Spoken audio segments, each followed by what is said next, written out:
আল্লাহ আপনার জন্য অপেক্ষা করছেন। যাবেন না আল্লাহর কাছে?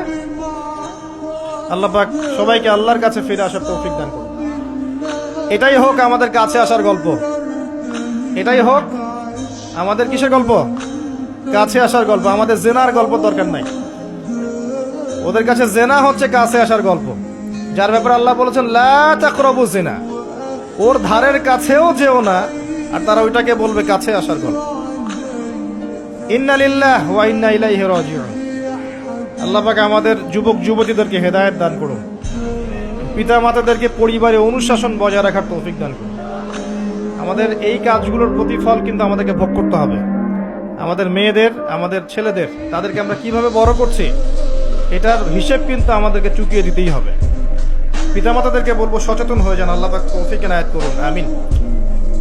আর যারা ওই পথে চলে গেছেন তাদের উদ্দেশ্যে একটা কথা বলবো।